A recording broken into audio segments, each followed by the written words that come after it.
And welcome to the Living Under Nazi Rule review and recap series.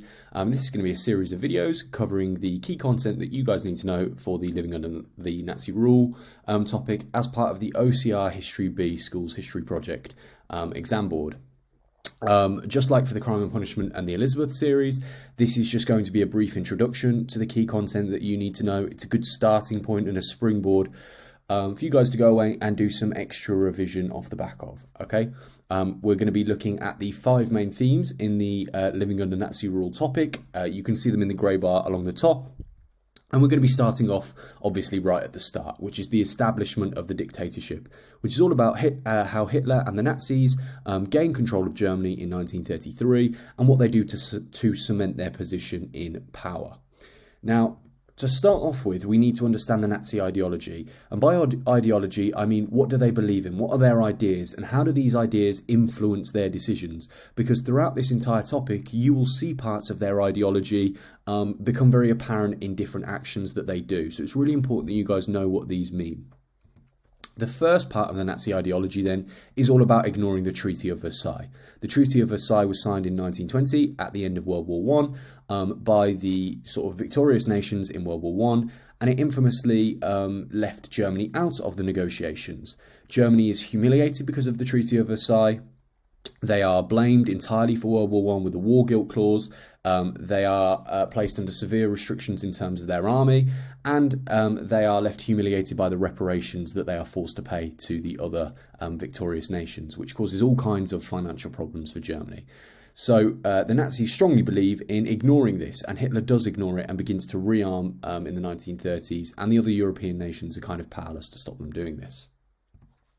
They want to destroy communism. The Communist Revolution in 1917 sent a bit of a shockwave around the world, but especially in Europe, because many European governments were concerned that communism would become the choice of the people in those nations, and the Nazis were determined to root out all communists to stop it from taking hold in Germany. Okay, communism and sort of Nazism are two ends of a political spectrum, so it's kind of the exact opposite of everything that the Nazis believe in terms of distribution of wealth and class. The next, probably most infamous strand of Nazi ideology is about subduing the Jewish population. Hitler had a race theory that the human race could be split up into different sort of categories, with Übermenschen, so superior people, at the top, and Untermenschen, the inferior people, at the bottom. Judaism was considered a race, which means that it was something that you were born with in the eyes of the Nazis, and it was something that it was in your heritage, not a religious choice. And they considered these people non-Aryan. Brot und Arbeit means bread and work in German, and this is about how the Nazis appealed to the working classes. In the 1920s, in the late 1920s and in the early 1930s, you get the Wall Street crash in 1929, and then you get the Great Depression take hold in Germany in the 1930s. This was a time of huge economic disruption to Germany, and it leaves 6 million people unemployed. So by promising them bread and work, this made them quite appealing to the German population, who were desperate for a way to get out of their problems. They also promoted Aryan supremacy. So like I said before, the idea that Hitler and the Nazis put forward this racial idea that the Aryans, so Western European and Northern European people, were the supreme race, the Übermensch. And typically this was blonde hair and blue eyes. Lebensraum is another German word. It means living space, and because of the Treaty of Versailles, Hitler believed that German people had been split up and spread throughout Europe, and it was his mission to reunite all of those people under one big Germany. Now, to do that, he would have to expand Germany's borders, and that meant taking land from Eastern European people, the Slavic people, because he considered them Untermenschen, inferior people, and that he should Germanize these lands with German people. You also get nationalism, which is kind of like an extreme form of patriotism. It's the belief that your nation is the best and that your nation's interests should be put forward above all other nations' interests. And this is a strong part of Nazi ideology. And lastly, you get the idea of a strong central government. In the 1920s, and you get the Weimar government, which is a democratic government in Germany. However, it's very weak and it can't deal with all of the issues that Germany faces. So the Nazis come in and they believe that there should be one leader who has kind of complete control and leads a small group of people, and that they can make the decisions more quickly to solve Germany's problems. So that's the Nazi ideology. Like I said, it's really important that you go away and you learn this, because you can see its influence in lots of actions that the Nazis take throughout their time in power. Now, we need to have a look at the steps to establishing the dictatorship. How does Hitler actually, from 1933 through to 1934, become a dictator? How does he establish his control over the German people? Now, this can be split up into 4 steps. The first of these steps is to do with the Reichstag fire on the night of the 27th of February 1933. The Reichstag is the German Parliament building. And a month after Hitler becomes Chancellor, in January 1933, this building is found to be burning. It's on fire in the middle of the night. The police turn up and they find a Dutch communist by the name of Marius van der Lubbe inside. Now, he is immediately blamed. He claims he is working alone, but the Nazis refuse to believe this. They believe he had help. And who do they think helped him? Well, they target the communists, the Nazis' enemies, and they say the communists must be plotting to take over Germany through force because they've set our government building on fire. So Hitler persuades Hindenburg, who is the president, to pass something called the emergency decree, and this gives extreme powers to the police to restrict the civil liberties of the communists. They can arrest them without trial, sort of seize their property and raid their offices. And that means that 4,000 communists are arrested, including the party leader Ernst Thälmann, and it severely restricts the power and the ability of the communists to oppose Nazi rule. Now, this is really important because this Reichstag fire is a week before the March election in early March 1933. So historians have argued that it's very convenient that a week before a really important election in Germany, the Nazis' biggest political rivals are found to be responsible for plotting to overthrow Germany, and as a result they are arrested. We can't say for definite who started the fire, but that is the official history that we have, that Marius van der Lubbe was found inside. So, a month later, in March 1933, step 2 takes place. So, the 5th of March election happens. The Nazis, unsurprisingly, gain the majority of votes. They gain 44% of the votes because their biggest political rivals, like I said, have been silenced. Which is good on one hand for the Nazis, but it's not enough. They need a 2/3 outright majority to pass laws without opposition, which is 66%. So Hitler has to gain the support of some other parties. He has to form what is known as a coalition, and he does that by approaching the Nationalist and the Centre Party and trying to get them on side to vote with him. And he does this so that by the 24th of March, Hitler gets the Reichstag, the Parliament, to pass something called the Enabling Act. And the Enabling Act will basically give Hitler the power to pass whatever law he likes without consultation. So he can do whatever he wants in the Reichstag, pass whatever law he likes. It doesn't have to go through a democratic process. It will automatically be passed. And how he gets other parties to vote for this as well is he gets the SA, the brown shirts, the stormtroopers, to surround the Kroll Opera House, which is where the vote is taking place because the Reichstag building has been burnt down. And he uses the SA to intimidate other political leaders and parties into voting for it. And with the Enabling Act, Germany is now a dictatorship. He now has pretty much complete control over the political sphere in Germany. That's not enough, though. You get step 3, which is Glacial Tongue, which means coordination or bringing into line. And this is all about creating a state of fear in Germany so that people, even if they perhaps oppose the Nazis, realise their power and they are too afraid to do anything that might oppose them. And there are 4 parts to Glacial Tongue in 1933.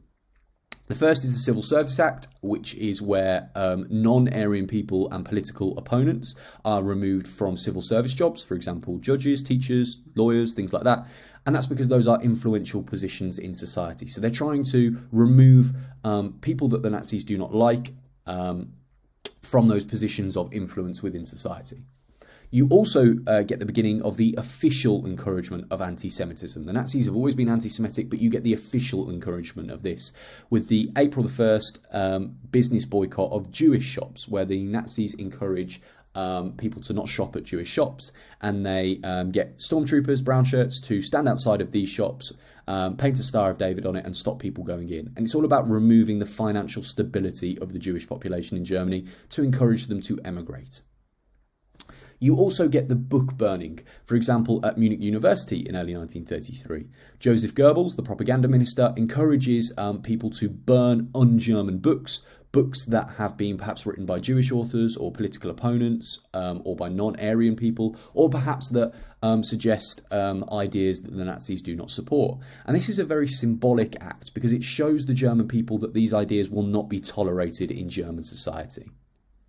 You also get the beginning of the use of terror. For example, Dachau is the first concentration camp to be set up in Germany, and it's the beginning of the really harsh sort of repression of people who are opponents or that the Nazis do not particularly like. For example, you get communists, trade unionists, social democrats who are sent to these concentration camps in early 1933, and this of course snowballs into a wide range of people ranging from Jewish people, homosexuals, criminals, the idle, people with disabilities. So it's the beginning of that reign of terror in terms of concentration camps in 1933.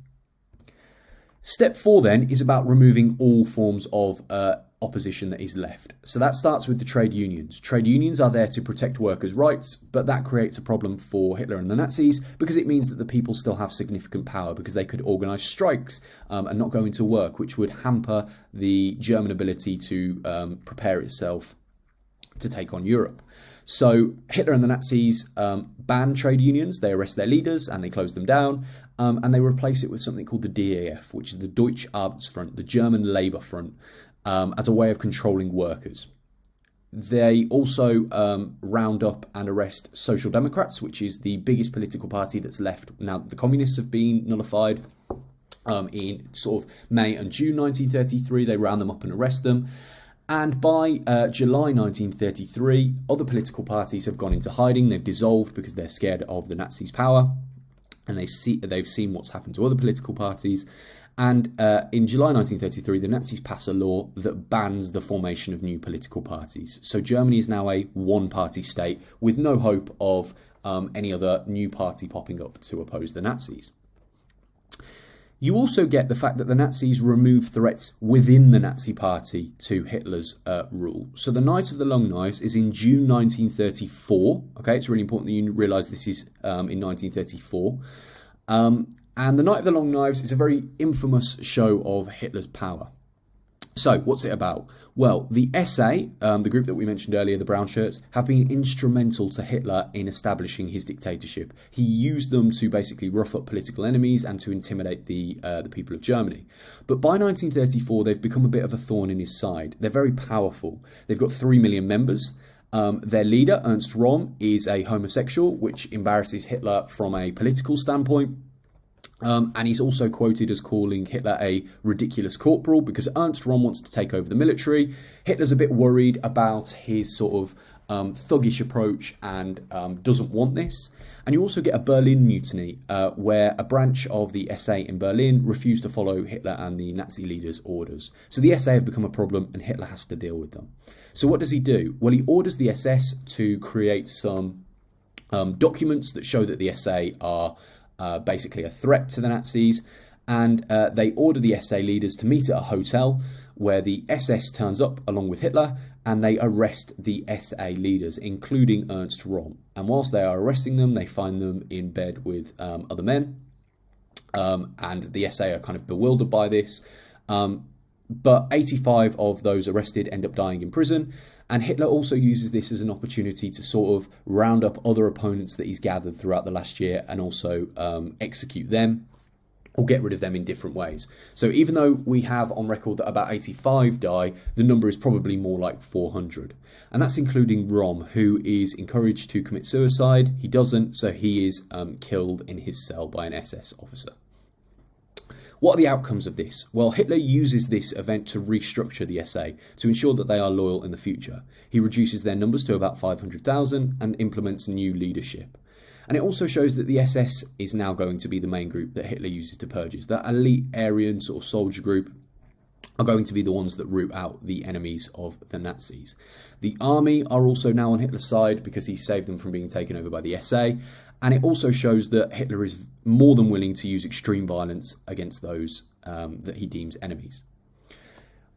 About a couple of months after the Night of the Long Knives, in August 1934, you get the death of President Hindenburg and the ascension of Hitler to the position of Führer. Führer means supreme leader, which means that by August 1934, Hitler is the head of the army, he's the Chancellor of Germany, and he's also the president. So he is now in complete and utter control of Germany from a political standpoint. So this is a really quick whistle-stop tour of how, from 1933 to 1934, Hitler established his dictatorship. What I've got on this slide are 6 questions on key knowledge that you need to test yourself on. This is by no means an exhaustive list. There are far more questions that you need to know the answers to, but I've just tried to summarise the key 6. What I would like you to do is I would like you to read through these 6 questions. I would like you to pause the video now, and I would like you to write down some answers or think about some answers that you could include to these questions. In a few seconds' time, I'm going to put up the answers, and then you can jot down any that you didn't know. So please pause the video here, and here are the answers. Okay. So thank you for watching this video. The next video is going to be on theme 2, which is about control and opposition between 1933 and 1939.